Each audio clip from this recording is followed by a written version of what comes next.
जिस लड़की को मैं बचपन से तंग करता आया था वही इस दुनिया की मेन हीरोइन निकली, और वो भी मेरी जान बचाने के लिए। वैसे उससे बचने के चक्कर में मैंने अलग यूनिवर्सिटी में एडमिशन लिया था, लेकिन मुझे क्या पता था कि नए स्टूडेंट्स की वेलकम सेरेमोनी में वो फिर से मिल जाएगी। आंखों में आंसू लेकर उसने मेरा हाथ पकड़ते हुए कहा, तुम मुझे अवॉइड क्यों कर रहे हो? मैं एक रोमांटिक नॉवल में रीइंकारनेट हुआ था, लेकिन मेरी बैड लक देखो, मैं यहाँ सेकंड विलन बना था। इस बॉडी का ओरिजिनल मालिक फैमिली का सबसे लाडला पोता था। एक दिन उसके दादाजी उसके लिए उसका फेवरेट केक लाए। वो उसे लेकर हीरोइन को चिढ़ाने गया, लेकिन लड़की ने गुस्से में पत्थर फेंक दिया जो सीधे उसके सिर पर लगा। आखिर में केक नीचे गिरकर पूरी तरह खराब हो गया। बस वहीं से लड़ाई शुरू हुई। ओरिजिनल मालिक ने मन ही मन बदला लेने की कसम खा ली। उसके बाद जब भी वो हीरोइन को देखता, उसकी जिंदगी हेल बनाने की कोशिश करता। फिर हीरोइन गांव छोड़कर चली गई और सालों बाद दोनों यूनिवर्सिटी में दोबारा मिले। आगे चलकर ओरिजिनल मालिक ने हीरोइन को अपनी मेहनत से चमकते देखा और उसी से प्यार कर बैठा। उसने मेन हीरो और हीरोइन के रिश्ते को तोड़ने की कोशिश की। इतना ही नहीं, उसने हीरोइन के खिलाफ जाल बिछाए और सारा इल्जाम मेल प्रोटैगनिस्ट पर डाल दिया। लेकिन आखिरकार दोनों को सबूत मिल गए और उसे जेल में डाल दिया गया, और एंड में वो जेल में मारा गया। मैंने अपने माथे को छुआ।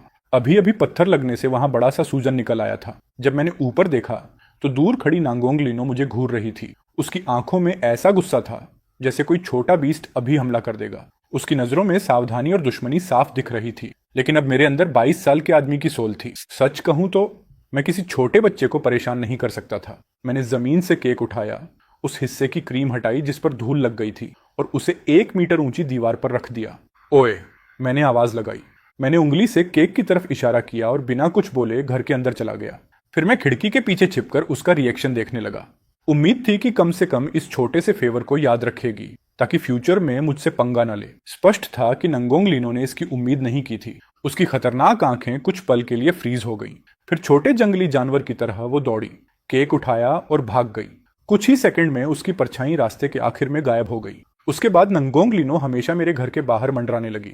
हर बार मैं जल्दी से खाना एक बड़े कटोरे में रखकर दीवार पर छोड़ देता। मैं कभी उससे बात नहीं करता था, बस चीजें रखता, पलटता और अंदर चला जाता। दादी ने कहा, तूने उस लड़की को दौड़ाकर भगाना क्यों बंद कर दिया? मैंने गर्दन खुजलाते हुए बहाना बनाया, अरे दूसरों के साथ अच्छा रहना चाहिए। और दादी, आप ही तो कहती थी कि उसका बाप शराबी है, उसकी केयर नहीं करता, और उसकी माँ उसे छोड़कर चली गई। बेचारी है ना। दादी ने प्यार से मेरे सिर पर हाथ फेरा।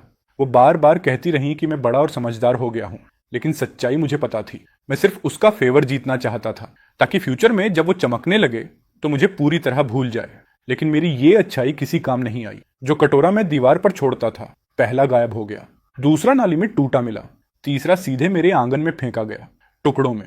मेरा पारा चढ़ गया। मैंने फिर एक कटोरा दीवार पर रखा और साथ में हरे रैपर वाली फ्रूट कैंडी भी रख दी। फिर 1 मीटर लंबी बैम्बू स्टिक उठाई और पेड़ों के पीछे छिप गया। मैंने सोच लिया था कि जैसे ही वो आएगी उसे अच्छी तरह सबक सिखाऊंगा। आखिर मेरे घर के कटोरे पेड़ों पर तो उगते नहीं थे। इंतजार करते करते मच्छरों ने कई बार काट लिया। तभी मैंने नंगोंग लीनो को अपनी तरफ लंगड़ाते हुए आते देखा। उसका पूरा शरीर गंदगी से भरा था, लेकिन वो मिट्टी भी उसके माथे के खून वाले निशान को नहीं छिपा पा रही थी। उसकी बाह पर भी अलग अलग गहराई वाले कई स्क्रैचेस थे। जैसे ही उसने कैंडी देखी, उसका छोटा सा शरीर अचानक स्टिफ हो गया। उसके चेहरे पर शोक और कंफ्यूजन साफ दिख रहा था। वो काफी देर तक वहीं खड़ी रही, फिर धीरे धीरे हाथ बढ़ाया। उसने कैंडी को ऐसे छुआ जैसे वो कोई अनमोल ट्रेजर हो। मेरे सीने में अचानक अजीब सा दर्द उठा। उसी पल मेरा उसे डांटने का मन खत्म हो गया। मैं पेड़ के पीछे से बाहर निकला। वो डर के मारे सिर से पैर तक कांप उठी। उसकी सुनहरी आंखें बड़ी हो गईं, बिल्कुल डरे हुए पप्पी जैसी। दोबारा मेरा कटोरा मत फेंकना। खाना खत्म होने के बाद उसे वापस वहीं रख देना, समझी? मैं बैम्बू स्टिक घसीटते हुए उसके पास से गुजरा, फिर जेब से बची हुई दूसरी कैंडी निकाली और उसकी तरफ बढ़ा दी। वो काफी देर तक मेरी हथेली में रखी कैंडी को घूरती रही, फिर थोड़ा झुककर मुड़ी और भाग गई। उसके नंगे पैर पत्थरों से भरे रास्ते पर पड़ रहे थे, लेकिन जैसे उसे दर्द महसूस ही नहीं हो रहा था। उसकी डगमगाती परछाई जल्दी ही गायब हो गई। रात के खाने के दौरान दादाजी वापस आए और बोले कि नंगोंग लीनो को उसके बाप ने दोपहर में फिर पीटा है। सुना है कल रात उसने पानी गर्म नहीं किया था। उस हरामी ने फिर उसकी बुरी तरह धुनाई कर दी। मेरे हाथ में पकड़ी चॉपस्टिक रुक गई। उसके घाव याद आते ही खाना गले में अटक गया।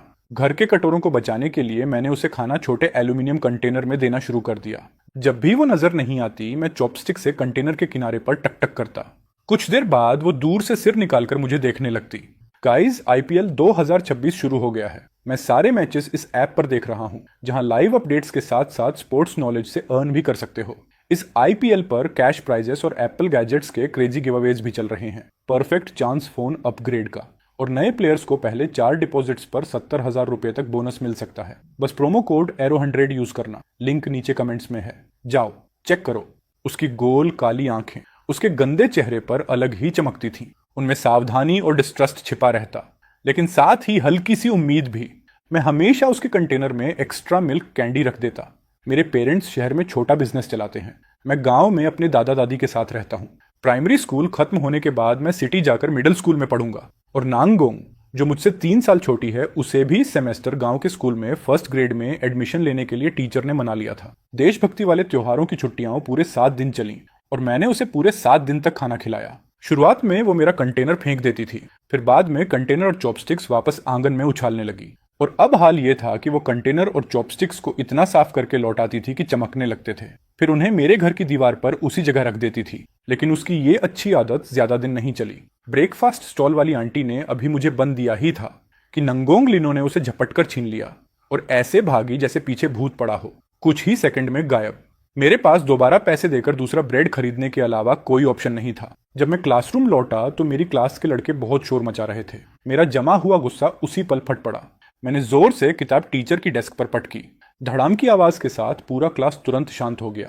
गुस्से भरे चेहरे के साथ मैंने उन लड़कों को अच्छी तरह डांटा जो रिसेस में मस्ती कर रहे थे। दूसरे पीरियड के बाद एक्सरसाइजेस करवाने की जिम्मेदारी मेरी थी। स्टेज से नीचे देखते हुए मेरी नजर फर्स्ट ईयर सेक्शन की लेफ्ट साइड में खड़ी नंगोंग लिनो पर पड़ी। एक टीचर उसे डांट रहा थी। वो बिल्कुल सीधी खड़ी थी, जैसे लकड़ी का तख्ता।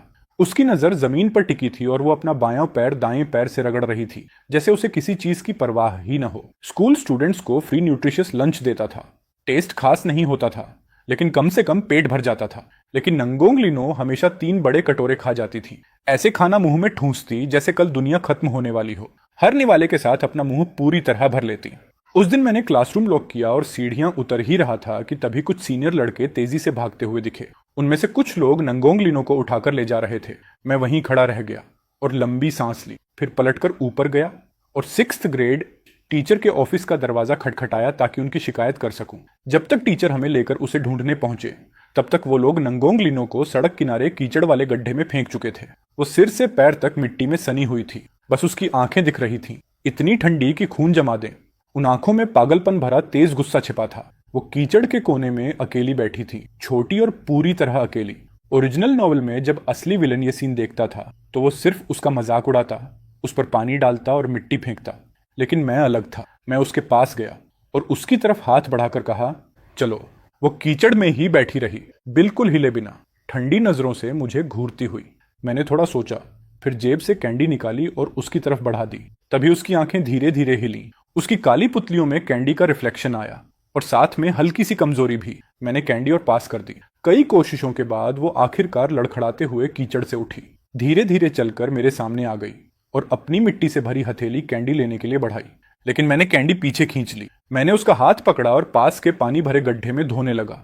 उसका हाथ बहुत पतला और छोटा था। हड्डियां इतनी साफ महसूस हो रही थीं कि मेरी हथेली तक दुखने लगी। उसके हाथ से मिट्टी साफ करते हुए मेरे सीने में अजीब भारीपन महसूस हुआ। मैंने धीरे से कहा, पहले मिट्टी साफ करनी पड़ेगी, नहीं तो कैंडी गंदी हो जाएगी। आखिर में टीचर ने भौहें सिकोड़ते हुए मुझसे कहा कि नंगोंग लिनो को उसके घर छोड़ाऊं। मैंने कहा, टीचर, उसका बाप गांव का शराबी है, नशे में लोगों को मारता है। पहले बाकी बच्चों के पेरेंट्स से बात करना बेटर होगा। आखिर में एक लड़के की मां नंगोंग लिनो को अपने घर ले गई। उसने उसे नहलाया और पुराने कपड़े पहनाए। तभी मैंने पहली बार उसका असली चेहरा देखा। उसका चेहरा पतला और सुंदर था, बड़ी बड़ी आंखें और बहुत गोरी स्किन। बस वो बहुत दुबली थी, वरना बिल्कुल भी बदसूरत नहीं थी। आखिर नोवेल की प्रोटैगनिस्ट जो थी, वो अपनी पुरानी स्कूल बैग लेकर मेरे पीछे पीछे चल रही थी। मैं रुका और पलटकर उसकी तरफ देखा। सुबह मेरा लंच छीनना मुझे पसंद नहीं आया। अगर दोबारा ऐसा किया ना तो सच में मारूंगा। उसने मुझे नफरत भरी नजर से देखा और भाग गई। मैंने पीछे से चिल्लाकर कहा, कैंडी, और वो तुरंत वापस दौड़ती हुई आई, कैंडी छीनी और फिर भाग गई। अगले कुछ दिनों तक नंगोंग लिनो मेरे घर के पास नहीं आई। जो खाना मैं दीवार पर छोड़ता वो वहीं पड़ा पड़ा मक्खियों से भर जाता। कोई उसे छूता तक नहीं था। मैं सोचने लगा कि शायद मेरी मारने वाली धमकी की वजह से वो मुझसे नाराज है। एक दिन गांव के रास्ते में मेरी मुलाकात नंगोंग लिनो से हुई। एक छोटे बिल्ली के बच्चे को मोटरसाइकिल ने कुचल दिया था। वो खून उगल रहा था और लगातार तड़प रहा था। स्पष्ट था कि वो बचने वाला नहीं था। नंगोंग लिनो उसके पास गई। उसने एक हाथ से उसकी गर्दन पकड़ी